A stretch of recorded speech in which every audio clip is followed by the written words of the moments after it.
देखिए कल फिजिक्स का क्वेश्चन है। ऐसे तो फिजिक्स का तो टोटल हम क्लियर करा ही दिए हैं, कुछ इंपॉर्टेंट बातों पर हम लोग ध्यान देंगे। ऑब्जेक्टिव आपका 70 में 35 करना है, ठीक है। सबसे पहले बात हम करते हैं लॉजिक गेट का, ठीक है, जो कि लॉजिक गेट, ठीक है। लॉजिक गेट से एकदम ध्यान से देख लीजिए। सबसे पहले बूलियन व्यंजक, यानी y बराबर a प्लस बी। अगर y बराबर a प्लस बी, इसी को हम लोग कहते हैं कौन सा गेट? और गेट। मैंने अगर और कहेगा ना तो इस प्लस का मतलब और होता है, ठीक है। और गेट कहेगा तो y बराबर a प्लस बी।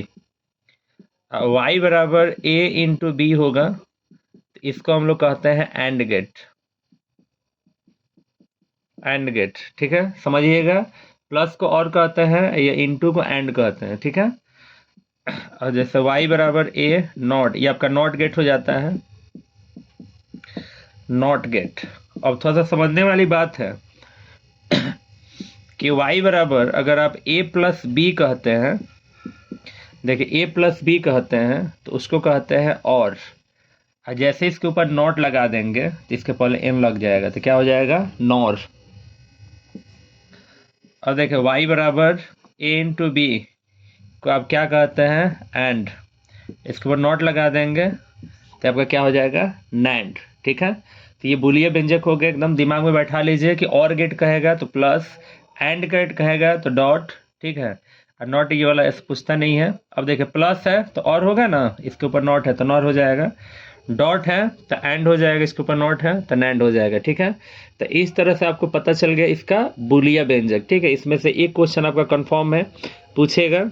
35 में एक क्वेश्चन ये आपका कंफर्म कर दिया। देखिए अगर वो तो बूलियन व्यंजक ऑब्जेक्टिव में पूछेगा, लेकिन अब यहाँ पे एंड गेट की संरचना, ये 2 नंबर का भी पूछता है और ऑब्जेक्टिव में पूछता है। जब और गेट कहेगा ना, और तो ये अंदर के तरफ यहाँ पे धंसा हुआ रहेगा, ठीक है। यहाँ पे ए और बी, स्विच ए है और स्विच आपका बी है, ये बल्ब वाई हो जाएगा। तो जब और गेट कहेगा तो ये अंदर की तरफ धंसा हुआ रहेगा, ठीक है। ये आपका और गेट हो गया। तो ये ऐसे फिगर भी दे सकता है, फिगर देगा, ऑब्जेक्टिव पर टिक आउट कर देंगे, ठीक है। और 2 नंबर बनाने के लिए कहेगा तो इस तरह बना दीजिएगा, ठीक है। अब देखिए अगर ये कहता है एंड गेट की संरचना, अगर ये एंड गेट का संरचना करता है, दिमाग में बैठा लीजिए, एंड में डी है ना, तो ये डी की तरह बनता है, ये डी की तरह बनेगा। इसका भी 2 स्विच है, ए और बी, और यहाँ पे वाई। तो ये आपका हो गया। देखिए अंदर की तरफ धंसा हुआ है तो और, एंड में डी है तो डी की तरफ हो, जैसा और लिखते हैं तो ओ लिखते हैं ना, तो इसको मिटा देंगे तो देखिए ये धंसा हुआ है, ये धंसा हुआ है। तो और कहेगा तो ये धंसा हुआ बनाइएगा, और ये यानी तो ऑब्जेक्टिव में देगा तो बना कर देगा ऐसा। तो ये कौन सा गेट है? आपका एंड गेट है, ठीक है। और ये जो त्रिभुज की तरह बनता है ये नॉट होता है, तो केवल नॉट तो पूछता नहीं है, वैसे ए है तो y बराबर ए नॉट हो जाएगा आपका, ठीक है। तो ये हो गया आपका, ये और, ये एंड, और ये आपका नॉट। तो ये ऑब्जेक्टिव भी है और आपका 2 नंबर भी है। अब देखिए अगर मान लीजिए कि कहता है नॉर गेट, नॉर गेट की संरचना, अगर नॉट गेट का संरचना अगर पूछता है तो आपको बताते चले कि इसमें और है ना, तो पहले आप और बना लीजिएगा, ये और गेट बना लीजिएगा, ठीक है। और बना लेंगे, इसमें नॉट भी है तो ये आपका नॉट बना लीजिएगा। तो ये आपका ये, और ये आपका क्या हो गया, इसको बना लीजिएगा, हो जाएगा, ठीक है। वैसे तो यहाँ पे y बराबर a प्लस बी यहाँ पर हो जाएगा, इतना बना दीजिएगा, कुछ नहीं करना है, ठीक है। लेकिन अगर आपसे नैंड कहता है, नैंड कहता है तो नैंड में एंड है ना, तो पहले एंड बना लीजिएगा। ये ऑब्जेक्टिव नहीं है, 2 नंबर का भी है।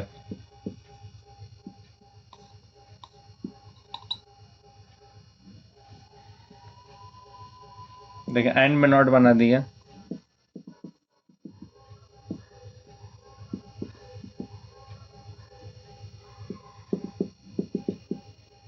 ऐसा करके। तो ये हो गया संरचना। अब अगर पूछता है आपसे सारणी पूछता है, अब देखिए और गेट की सारणी, कुछ नहीं करना है। और गेट पूछे, एंड गेट पूछे, कोई भी गेट पूछे, देखिए सबसे पहले आपको क्या करना है, सबसे पहले यहाँ पे ए लिखना है और बी लिखना है। पहले देखिए ये दोनों जीरो, ये दोनों एक, ये जीरो, ये एक और ये जीरो। बात और का चल रहा है, तो और का मतलब y बराबर कितना, a प्लस बी, जोड़ देना है। जीरो में जीरो जोड़ेंगे जीरो, जीरो में एक जोड़ेंगे एक, एक में जीरो जोड़ेंगे एक, एक एक दस, दस का यहाँ पे एक होता है, याद रखिएगा, एक एक दस, दस का एक होता है। तो ये आपका हो गया और गेट का सारणी। तो ये भी आपका 2 नंबर का पूछता है। अगर सारणी पूछेगा 2 नंबर में तो इस तरह से आप बना दीजिएगा, कुछ नहीं करना है। अभी एक बार दोनों जीरो, ये दोनों एक, जीरो एक, एक जीरो, क्यों है वो तो सब आप पढ़े हैं, अब केवल आपको नंबर उठाना है। बात अगर एंड गेट की होगी, एंड गेट का सारणी बनाना है, फिर से उसी तरह से यहाँ पे 2 स्विच ए और बी लीजिएगा, ए और बी। तो y बराबर एंड, ये एकदम सिंपल होता है, इसमें कुछ नहीं करना है। दोनों जीरो, दोनों एक, जीरो एक, एक और जीरो, जीरो में जीरो से गुणा कीजिएगा जीरो, जीरो में एक से तो जीरो, जीरो एक एक हम एक। तो ये आपका हो गया कौन सा गेट, एंड गेट। अब यहाँ पे समझिए, ये और गेट हो गया, एंड गेट हो गया। अगर वही अगर नॉर गेट दे देगा, नॉट देगा तो यहाँ पे रेकरिंग होगा, नॉट होगा ना, तो नॉट का मतलब उल्टा होता है। ठीक है, कहने का तात्पर्य यही है कि सबसे पहले क्या करना है, जोड़ना है, जोड़कर उल्टा कर देना। जीरो में जीरो जोड़ेंगे जीरो, जीरो का उल्टा एक, जीरो में एक जोड़ेंगे एक, एक का उल्टा जीरो, एक में जीरो जोड़ेंगे एक, एक का उल्टा जीरो, एक में एक तो दस, दस का एक, एक का उल्टा जीरो हो जाएगा। ठीक है, अब यहाँ पे अगर दे दिया नैंड गेट, नैंड गेट दे दिया, तो ये एंड है, उसके ऊपर नॉट लगा दिया तो नैंड हो गया ना। पहले गुना करेंगे, उल्टा करेंगे, जीरो में जीरो से करेंगे जीरो, जीरो का उल्टा एक, जीरो में एक से तो जीरो, जीरो का उल्टा एक, जीरो में एक से तो जीरो, जीरो का उल्टा एक, एक का कम एक, एक का उल्टा जीरो। तो ये हो गया आपका सारणी। ये अगर अच्छा से क्लियर कर लिए तो कल खुद ही आप कहिएगा कि हाँ, कि आपका क्वेश्चन कितना अच्छा लड़ गया इसमें से। उसके बाद से देखिए बाइनरी, ठीक है, बाइनरी, बाइनरी से क्वेश्चन आएगा। जैसे मान लीजिए कि कहता है यहाँ पे देखिए 4 आपका डेसिमल नंबर सिस्टम है, ठीक, इसका बाइनरी आपको ज्ञात करना है। तो देखिए ये 4 है, तरीका समझ लीजिए, 100% लड़ेगा आपका। कभी भी 2 से भाग देते हैं, कुछ का 2 बेस होता है, 0 और 1, ठीक है। खैर अब तरीका समझने का टाइम नहीं है, अब यहाँ पे आपको नंबर इकट्ठा करना है। 4 है, कभी भी 2 से भाग देंगे तो 2 दूना 4, कट गया तो 0, फिर 2 से करेंगे, 2 एकम 2, फिर कट गया तो 0, नीचे से आता है कभी भी 1 0 0। ये आपका बाइनरी हो गया, कितना हो गया 100। कोई भी क्वेश्चन पूछता है, जैसे मान लीजिए कि 8 दे दिया डेसिमल नंबर सिस्टम, इसका बाइनरी आपको ज्ञात करना है। यहाँ पे 8 उठाएंगे, यहाँ पे 2 चौका 8, कट गया है ना तो 0, फिर 2 से 2 दूना 4, ये भी कट गया है ना 0, फिर 2 से 2 एकम 2, ये भी कट गया है ना 0, चलेंगे यहाँ पे 1 0 0 0। यहाँ पे हो गया आपका ये, मान लीजिए 25 दे दिया, 25 का निकालना है 2 से, तो 12 दूना 24, 12 दूना 24, कटा है नहीं कटा है तो 2 से 2 छक 12, कट गया तो 0, 2 से 2 3 6, ये भी कट गया 0, 2 से 2 एकम 2 तो 1 आ गया। नीचे से चलते हैं 1 1 0 0 1, ये आपका हो गया बाइनरी। ठीक है, अगर मान लीजिए कि अगर इस रूप में दे दिया है और आपको डेसिमल नंबर सिस्टम पूछ रहा है, तब आप क्या कीजिएगा। मैंने इतना दे दिया और पूछ रहा है कि इसका डेसिमल नंबर सिस्टम ज्ञात कीजिए। कुछ नहीं करना है, 1 है, ये 1 लिखिएगा, 1 गुने 2 का पावर कितना अंक है, 1 2 3 4, तो इसका घात 4 ले लीजिएगा। उसके बाद अब इस 1 को उठाइएगा, तो 1 गुने 2 का पावर कितना, 1 2 3। अब सोचिए अगर 0 लिखिएगा तो कोई फायदा होगा नहीं, 0 से गुना करेंगे तो 0 ही ना होगा, तो 0 छोड़ दीजिए, 0 छोड़ दीजिए, 1 उठाइए, इस अब 1 को उठाइए, तो 1 गुने 2 का पावर, इसके बाद अंक नहीं है तो कितना हो जाएगा 0, 2 का पावर 4, 2 दूना 4 दूना 8 दूना 16, 16 हो जाएगा, 2 का पावर 3 8 हो जाएगा, समथिंग का पावर 0, वैल्यू 1 होता है, 1 में 1 से तो 1 हो जाएगा। तो आपका यहाँ पे 16 8 24 है, कितना हो जाएगा 25 हो जाएगा। तो इस तरह से आपका पता चला क्या, कि इस तरह से हम अगर दाशमिक देता है तो बाइनरी निकाल लेंगे, बाइनरी देता है तो दाशमिक यानी डेसिमल नंबर सिस्टम निकाल लेंगे। ठीक है, इस तरह से करके आपका एकदम 100% कन्फर्म हो जाएगा। ठीक है, अब देखिए प्रत्यावर्ती धारा का समीकरण I बराबर सूत्र होता है I not sine 2n pi t, ये आपका होता है, जिसमें ये I नॉट जो होता है प्रत्यावर्ती धारा का शिखर मान होता है। आवृत्ति पूछेगा तो ये आवृत्ति होता है। जैसे मान लीजिए कि क्वेश्चन दे दिया है I बराबर 20 साइन 100 पाई टी, और आपसे पूछा जाएगा आवृत्ति ज्ञात कीजिए। आवृत्ति देखिए यही आवृत्ति है, इसका तुलना आप इससे कीजिएगा तो आप खुद सोचिए कि पाई टी से पाई टी क्या हो गया, कट गया। 2 से ये 100 कट गया कितना बार में, 50 बार में। तो कुछ नहीं करना, अगर आवृत्ति पूछेगा ना तो जितना भी दिया होगा उसको आधा कर देंगे, शिखर मान पूछेगा तो ये कर देंगे। और देखिए IRMS प्रत्यावर्ती धारा का स्क्वायर मीन रूट, प्रत्यावर्ती धारा का वर्ग माध्य मूल मान का सूत्र होता है I नॉट बट्टा कितना, √2। तो इसे एक ऑब्जेक्टिव आपका 100% पूछेगा, कोई रोकने वाला नहीं है। यानी IRMS बराबर I नॉट बट्टा √2, ये हो गया। अब इसी को घुमा देगा, कुछ बट्टा में एक क्रॉस मल्टीप्लाई कर लेंगे, एक में I नॉट से तो I नॉट, यहाँ पे √2 IRMS। ठीक है, ऐसे करके अब इस तरह से करके देगा तो आप वहाँ पे कंफर्म कर सकते हैं, दिक्कत नहीं है।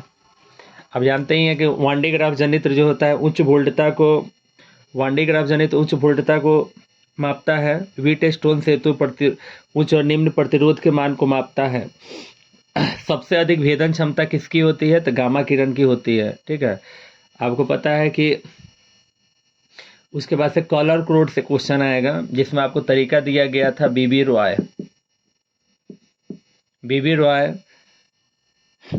The great Britain has very good wife. ठीक है, उसमें जैसे मान लीजिए कि रेड का पूछ दिया, लाल का पूछ दिया कि लाल का क्या होगा, देखिए बीबी रॉय याद है, 0 से चलते 0, 1 और 2, तो लाल का कितना हो जाएगा आपका कलर कोड 2 हो जाएगा। ठीक है, जैसे मान लीजिए कि पीला का पूछ दिया, तो ये येलो मैंने पीला 0, 1, 2, 3, 4, ऐसे करके आप लोग का इसमें से भी आपका ऑब्जेक्टिव 100% पूछेगा। ठीक है, ये चीज़ है। 2 नंबर में जहाँ तक बात है, एक तो कोई भी किरण का पूछेगा ही। अगर मान लीजिए कि लेजर या मेजर पूछता है, लेजर या मेजर दोनों एक ही चीज़ है, इसी का ये छोटा रूप है, आधुनिक रूप है। लेजर लाइट आप जानते हैं एक रंग का प्रकाश उत्पन्न करता है, लेजर की विशेषता पूछता है, या एक रंग का प्रकाश उत्पन्न करता है, या दूर तक जाता है, कला में होता है, जो भी है। इसके अलावा अगर कोई भी सपोज कीजिए कि कोई भी किरण पूछता है, ठीक है, तो वहाँ पे आप कह सकते हैं 1 नंबर में आप लिख सकते हैं कि आँख के रेटिना को प्रभावित करता है। 2 नंबर में लिख सकते हैं कि यह फोटोग्राफिक प्लेट को प्रभावित करता है। ठीक है, 2 नंबर में आराम से आप लिख सकते हैं, मुश्किल नहीं है थोड़ा सा भी। ठीक है, और जानते हैं कि कुल धाराओं का बीजगणितीय योग जो होता है आपका 0 होता है, किरचॉफ के प्रथम नियम से। ठीक है, ऑब्जेक्टिव में ये क्वेश्चन आपका आ सकता है। ठीक है, उसके बाद से आप जानते हैं कि स्वप्रेरकत्व, अनियोन्य प्रेरकत्व, कोई भी प्रेरकत्व अगर आपको दिख जाएगा, ठीक है, तो उसका एसआई मात्रक आपका होता है हेनरी। याद रखिएगा, उसका एसआई मात्रक आपका हेनरी होता है। किसी भी तरह का प्रतिबाधा वाला आपको पता ही है, R² प्लस ω² और L², इसको देख लीजिए। ठीक है, उसके बाद से R बट्टा √ R² प्लस ω² और L²। ठीक है, तो ये सब क्वेश्चन है, नॉर्मल गेम खेलना है। मैथ में तो ज़बरदस्त क्वेश्चन लड़ा है एकदम, कोई दिक्कत नहीं है। मैथ का पेपर बहुत अच्छा था, क्योंकि अभी नहीं तो कभी नहीं। हाँ, टाइमिंग थोड़ा सा आप लोग का गड़बड़ाया होगा, इतना ना उम्र सीट भरना पड़ रहा है, सब रूल सब चेंज हो गया है, जिसके वजह से समय तो लॉस हुआ होगा आप लोग का, लेकिन क्वेश्चन में कोई दम नहीं था। क्वेश्चन आप लोग का ठीक ठाक था। वान डी ग्राफ जनित्र आप पढ़े ही, वान डी ग्राफ जनित्र प्रोफेसर वान डी ग्राफ ने एक ऐसे जनित्र का निर्माण किया जो 10 लाख से भी अधिक वोल्टता को उत्पन्न कर सकता है, तो उन्हीं का नाम पर इसका नाम वान डी ग्राफ जनित्र रख दिया गया। ठीक है, वान डी ग्राफ जनित्र मुख्य रूप से नुकीले भाग की गतिशीलता के सिद्धांत पर क्या करता है, कार्य करता है। ठीक है, वान डी ग्राफ जनित्र जो होता है वह नुकीले भाग के गतिशीलता के सिद्धांत पर कार्य करता है। वान डी ग्राफ जनित्र बनाने हैं तो सर्वप्रथम 5 मीटर व्यास वाला एक खोखला गोलाकार भाग ले लिया जाता है, जिसे 15 मीटर ऊंचाई वाले 2 विद्युत रोधी स्तंभ पर रख दिया जाता है। इसके नुकीले भाग को चलाने के लिए घिरनी लगा दिया जाता है। इसी पर आवेश आपका इकट्ठा होने लगेगा, इसी पर आवेश आपका इकट्ठा होना स्टार्ट हो जाएगा जब नुकीला भाग चलेगा। वान डी ग्राफ जनित्र सबसे पहले वान डी ग्राफ जनित्र क्या है? तो प्रोफेसर वान डी ग्राफ ने एक ऐसे जनित्र का निर्माण किया जो 10 लाख से भी अधिक वोल्टता को उत्पन्न कर रहा था, तो उन्हीं के नाम पर इस जनित्र का नाम वान डी ग्राफ जनित्र रखा गया। बनावट, वान डी ग्राफ जनित्र बनाने हैं तो 5 मीटर व्यास वाला एक खोखला गोलाकार भाग लिया जाता है, जिसे 15 मीटर ऊंचाई वाले 2 विद्युत रोधी स्तंभ पर रख दिया जाता है। इसके घिरनी को इसके नुकीले भाग को चलाने के लिए घिरनी लगा दिया जाता है। सिद्धांत में वान डी ग्राफ जनित्र नुकीले भाग की गतिशीलता के सिद्धांत पर कार्य करता है। क्रियाविधि, वान डी ग्राफ जनित्र में जब घिरनी की सहायता से नुकीले भाग को जब चलाते हैं तो इस पर आवेश इकट्ठा होने लगता है जो 10 लाख से भी अधिक वोल्टता को उत्पन्न करता है। तो ऑब्जेक्टिव में भी पूछता है कि वान डी ग्राफ जनित्र क्या करता है, तो 10 लाख से अधिक यानी 12 लाख वोल्टता उत्पन्न करता है। साइलेक्ट्रॉन के बारे में आप पढ़े ही हैं कि साइलेक्ट्रॉन सबसे पहले क्या है? साइलेक्ट्रॉन एक ऐसी युक्ति है जो निम्न आवेशों को त्वरित करके उच्च आवेश में बदलने का काम करता है, तो उसी को साइलेक्ट्रॉन कहा जाता है। साइलेक्ट्रॉन एक ऐसी युक्ति है जो निम्न आवेशों को त्वरित करके उच्च आवेश में बदलने का कार्य करता है, तो उसी को साइलेक्ट्रॉन कहा जाता है। ठीक है, साइलेक्ट्रॉन के बारे में देखे हैं। लेंस से संबंधित क्वेश्चन जितना भी आप लोगों को साबित कराया गया है, ठीक है, वो सब क्वेश्चन आपका आता है। एक बार अच्छे से पूरा देख लीजिए, कोई प्रॉब्लम नहीं होगा। क्वेश्चन ठीक ठाक आ रहा है, क्वेश्चन छूटना नहीं चाहिए।